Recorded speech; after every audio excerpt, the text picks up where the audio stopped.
तो आज हम लोग डिस्कशन करेंगे बच्चों, हम लोग रिफ्रैक्शन क्या है उसके बारे में डिस्कशन किए थे। व्हाट इज रिफ्रैक्शन, है ना। व्हाट इज रिफ्रैक्शन हम लोग डिस्कशन कर चुके हैं। व्हाट इज रिफ्रैक्शन डिस्कशन कर चुके हैं हम लोग। कॉज ऑफ रिफ्रैक्शन डिस्कशन कर चुके हैं। कॉज ऑफ रिफ्रैक्शन डिस्कशन कर चुके हैं हम लोग।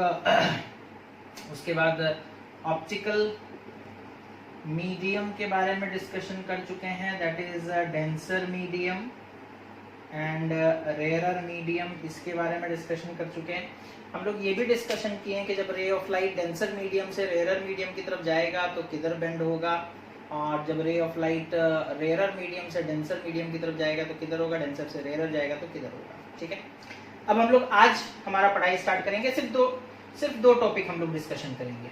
ठीक है, ज्यादा नहीं, 2 टॉपिक डिस्कशन करेंगे। तो देखिए पहला टॉपिक हमारा क्या होगा, conditions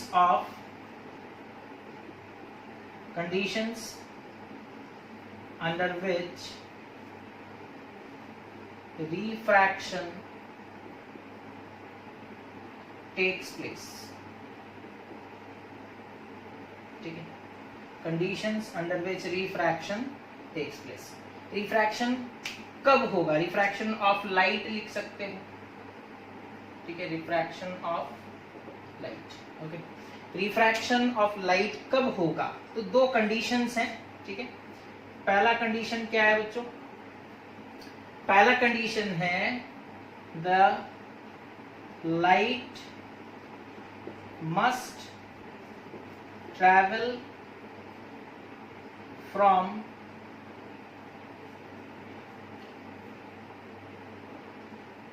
a medium of one optical density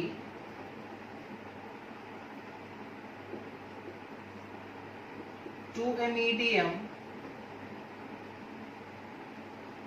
of different optical density।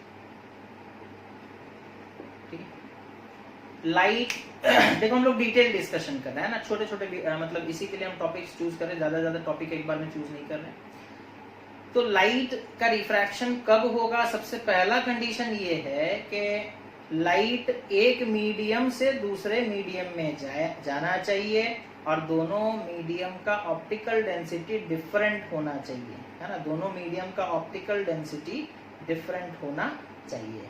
Optical density क्या है वो हम लोग लास्ट क्लास में डिस्कशन किए थे। एक कंपैरेटिव टर्म है ना, वो डिपेंड करता है स्पीड ऑफ लाइट के ऊपर। जिसमें लाइट का स्पीड ज्यादा होता है उसे रेयरर मीडियम कहते हैं, और जिस मीडियम में स्पीड ऑफ लाइट कम होता है उसे डेंसर मीडियम कहते हैं, है ना। तो बेसिकली पहला कंडीशन ये है कि लाइट जो है वो एक ऑप्टिकल मीडियम से दूसरे ऑप्टिकल मीडियम में जाना चाहिए, है ना, और उनका ऑप्टिकल डेंसिटी डिफरेंट होना चाहिए। ठीक है, जैसे लाइट निकल रहा है इस मेरे रूम से, सपोज लाइट निकला, सपोज खिड़की खुला हुआ है, खिड़की के बाहर भी एयर है, रूम के अंदर में भी एयर है। लाइट ट्रैवल किया एयर के थ्रू, रूम से बाहर निकला लेकिन बाहर भी एयर ही है, तो ऑप्टिकल डेंसिटी चेंज नहीं हुआ, वो एयर से एयर में ही गया है ना, तो बेंड नहीं होगा। अगर सपोज कर लो मेरे विंडो का, मेरे खिड़की का जो ग्लास है वो बंद है, ठीक है, तो क्या होगा, लाइट मेरे रूम में ट्रैवल करता हुआ आएगा थ्रू एयर, अब ग्लास से टकराएगा, जब ग्लास से टकराएगा तो बेंडिंग होगा। ठीक है, तो पहला कंडीशन ये है, the light must travel from a medium of one optical density to a medium of different optical density. दूसरा जो कंडीशन है वो क्या है बच्चों, द लाइट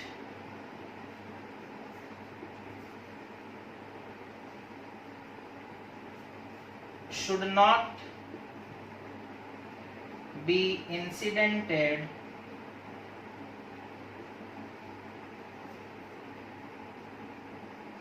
perpendicularly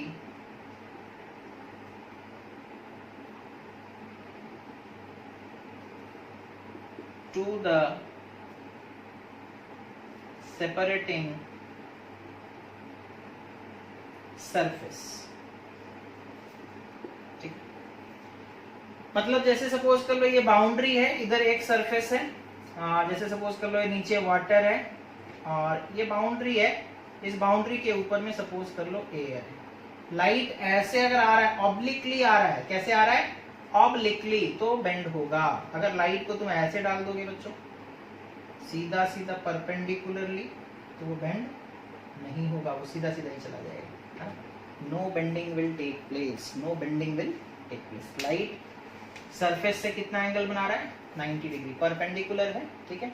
तो light should not be incidented perpendicularly to the separating surface. ये separating surface है, इसके नीचे वाटर, इसके नीचे ऊपर में एयर है, तो ये सेपरेटिंग सरफेस हो गया। इस सरफेस पे लाइट अगर परपेंडिकुलरली गिर जाएगा तो बेंड नहीं होगा, ठीक है। ऑब्लिकली गिरेगा, अगर सपोज इधर से आ रहा है, ठीक है, यहां पर टकराया है ना, जैसे देख लो, सपोज कर लो ऐसे आकर टकराया, ठीक है। ये पॉइंट ऑफ इंसिडेंस या नॉर्मल बना लो, एंगल ऑफ इंसिडेंस मिल गया, तो एंगल बन रहा है ना, ठीक है, तो ये बेंड होगा, है ना।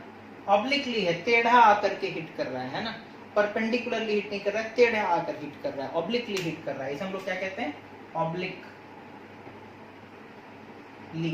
ठीक है। ऑब्लिकली, रे अगर ऑब्लिकली हिट करेगा तो बेंड होगा, परपेंडिकुलरली हिट करेगा तो बेंड नहीं होगा। जब परपेंडिकुलरली हिट करता है तो इस पॉइंट पर टकराया, नॉर्मल बनाओगे यहीं पर, एंगल ऑफ इंसिडेंस बच्चों 0 हो जाता है। When the angle of incidence is 0, the angle of refraction will also be 0. Okay? इतना समझ में आ गया? तो दो कंडीशंस नोट कर सकते हो तुम लोग वीडियो को पॉज करके, ठीक है। आज हम लोग रिफ्रैक्शन को फील करेंगे कि होता कैसे है ना। रिफ्रैक्शन को फील करना फील करेंगे। फिजिक्स का मजा तभी आता है बच्चों जब हम लोग फील कर पाते हैं कि हाँ एक्चुअली ये हुआ कैसे, है ना, रिफ्रैक्शन हुआ कैसे। जब तक फिजिक्स में फील नहीं करोगे तब तक मजा नहीं आएगा, तब तक सब लगेगा कि हाँ पढ़ा रहे हैं, साइंस में है तो होता होगा, है ना।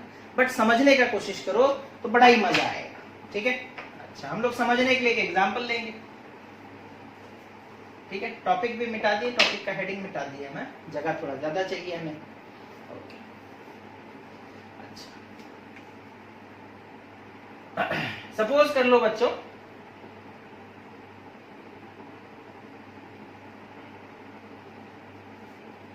एक दिख रहा है आप लोगों को पूरा, इधर सपोज कर लो कॉन्क्रीट सरफेस है, इधर सपोज कर लो डेजर्ट है, मतलब सैंडी सरफेस, ठीक है। अच्छा, दिख रहा है, एक मिनट हम चेक कर लेते हैं। चलिए बढ़िया, अच्छे से दिख रहा है। ओके, ऊपर एक कंक्रीट सरफेस है, नीचे एक सपोज कर लो डेजर्ट है ना। मतलब इधर से आप चल के आ रहे हो, थोड़ी देर इधर से डेजर्ट स्टार्ट हो जाएगा, इधर से सैंडी सरफेस स्टार्ट हो जाएगा। जैसे डेजर्ट एरिया में आप लोग देखते हो रोड होता है बीच बीच में, और दोनों तरफ क्या होता है, सैंड होता है ना। तो आप जब तक रोड में चल रहे हो आपका स्पीड कैसा रहता है, नॉर्मल रहता है। जब आप डेजर्ट यानी कि सैंड वाले रीजन में उतर जाते हो, क्या आप उतनी स्पीड के साथ चल पाते हो, नहीं, है ना। उतनी स्पीड के साथ चल पाओगे, it will become difficult to walk on a sandy surface due to increase in friction, due to increase in friction, friction बढ़ जाता है ना। तो ये चीज तो आप लोगों को पता है ना। नॉर्मल सरफेस पे जब हम लोग चलते हैं तो आराम से चल पाते हैं, स्पीड ज्यादा रहता है। अगर वही हम लोग सैंड के ऊपर चलते हैं तो हमारा स्पीड थोड़ा घट जाता है ना। तो अगर इसमें स्पीड ज्यादा है कंक्रीट सरफेस में, तो क्या हम इसे अपने समझने के लिए रेयरर मीडियम मान सकते हैं? कैसा, क्या मीडियम मान सकते हैं? रेयरर मीडियम मान सकते हैं, बिकॉज रेयरर मीडियम में स्पीड ज्यादा होता है। और हम लोग जब चलते हैं तो कंक्रीट सरफेस में हमारा स्पीड ज्यादा होता है कंपेयर्ड टू सैंडी सरफेस। तो सैंडी सरफेस को क्या बच्चों हम डेंसर मीडियम मान सकते हैं? ये हम क्या कर रहे हैं, कंपैरिजन कर रहे हैं, कंपैरेटिव स्टडी है ना, रिलेटिव फिजिक्स में एक बहुत ही मतलब इंपॉर्टेंट आइंस्टाइन का दिया गया थ्योरी है, थ्योरी ऑफ रिलेटिविटी। वो हर चीज को रिलेट करके समझाने का कोशिश करते थे, हम लोग भी वही चीज कर रहे हैं, है ना। अच्छा, सपोज कर लो एक आर्मी, जैसे पैरेड करते हो, पैरेड है ना, पैरेड करते हो तो कैसे तुम लोग फाइल मेंटेन करके चलते हो, है ना, फाइल मेंटेन करके चलते हैं हम लोग, है ना। तो सपोज कर लो एक फाइल, एक प्लाटून इधर से आ रहा है,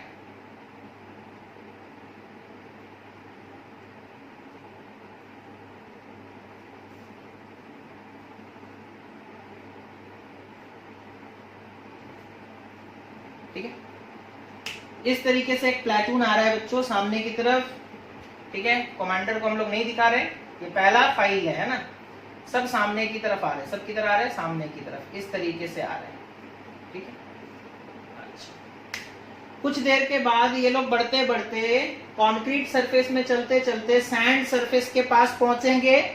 ओके, सपोज कर लो ये पहला वाला जो लाइन है, इसका ये वाला पॉइंट जब यहां पहुंचेगा, या फिर सपोज कर लो जब यहां पहुंचेगा तो ये यहां पर होगा, ये यहां पर होगा, ये यहां पर होगा, ये यहां पर होगा, ठीक है।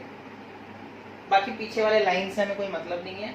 अब देखो ये आर्मी के जो मेन हैं जो पैरेड करके आ रहे हैं ना, आर्मी पर्सनल्स, पहला लाइन यहां पहुंच गया। ये जो पहला बंदा है बच्चों, ये अभी बाउंड्री पर है, अब थोड़ी ही देर में वो सैंड में एंटर करने वाला है। कहां एंटर करने वाला है? सैंड में, ठीक है। बाकी अभी जो भी हैं वो लोग बाहर में कंक्रीट में, बिकॉज टेढ़े आ रहे थे। कैसे आ रहे थे? इंक्लाइंड मैनर में आ रहे थे, है ना। अगर सीधे सीधे आते तो अब समझ में आएगा आप लोगों को कि 90 डिग्री में जब हम लोग इंसिडेंट कर देते तो बेंडिंग क्यों नहीं होता है, ठीक है। सीधे सीधे आ रहे, सॉरी टेढ़े टेढ़े आ रहे थे, तो ये पहले पहुंच गया बाउंड्री पे, है ना।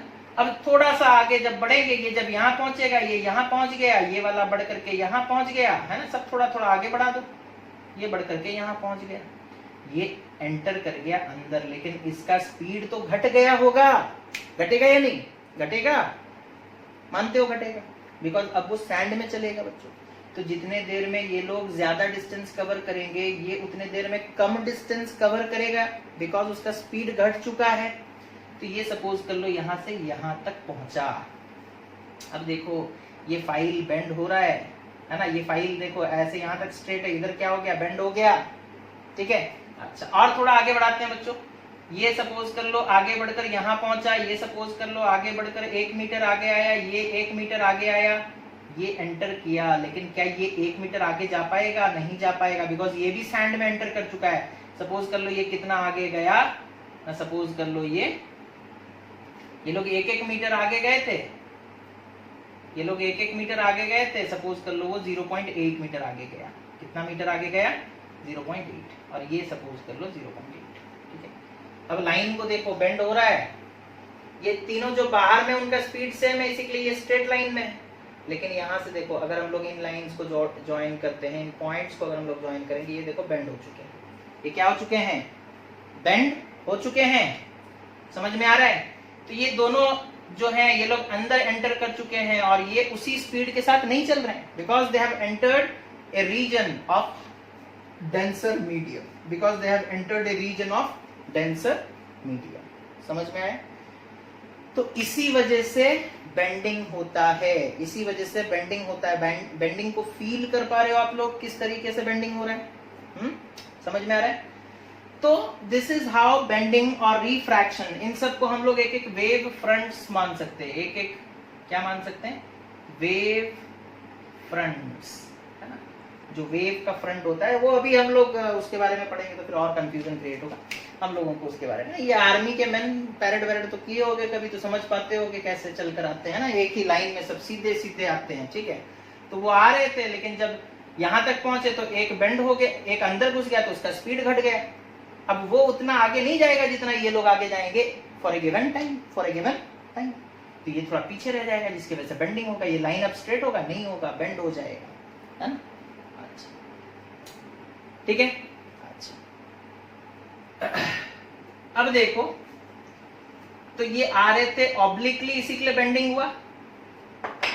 अगर मान लो वही प्लाटून ऐसे आते,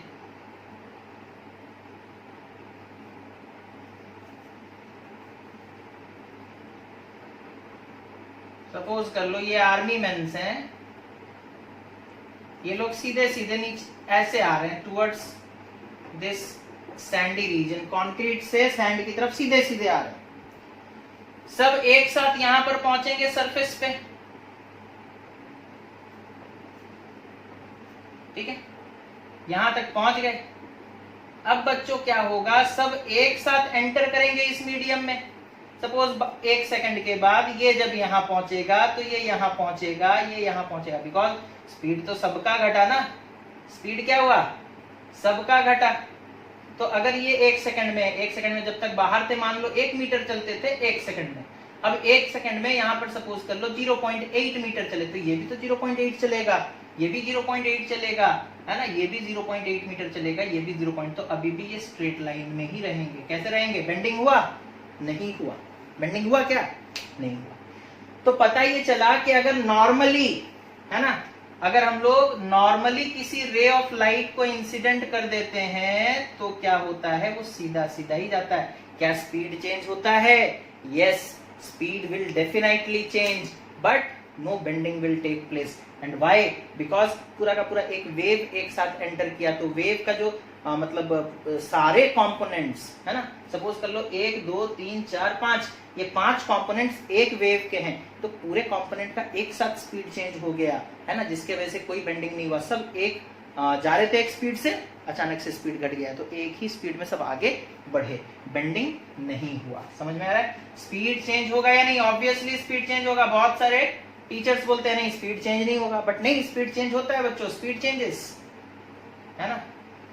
अब आप बोलोगे तो सर आप तो बोल रहे थे कि रिफ्रैक्शन क्यों होता है ना, बिकॉज एक मीडियम से दूसरे मीडियम में जब लाइट जाता है, what is the cause of refraction, है ना, when light travels from one medium to another medium, the speed of light changes, therefore the light gets bent, है ना, और रिफ्रैक्शन टेक्स प्लेस। तो यहाँ तो स्पीड चेंज हुआ लेकिन लाइट बेंड नहीं हुआ।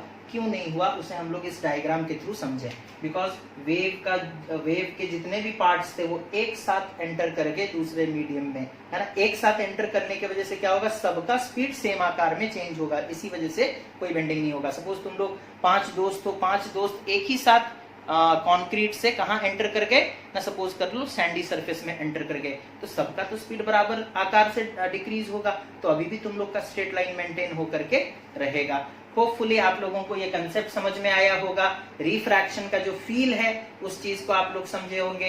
नेक्स्ट वीडियो में बच्चों हम लोग लेकर के आएंगे examples based on refraction of light in our daily lifes. Okay, तब तक के लिए वीडियो को आप लोग देखें, लाइक करें और शेयर भी करें।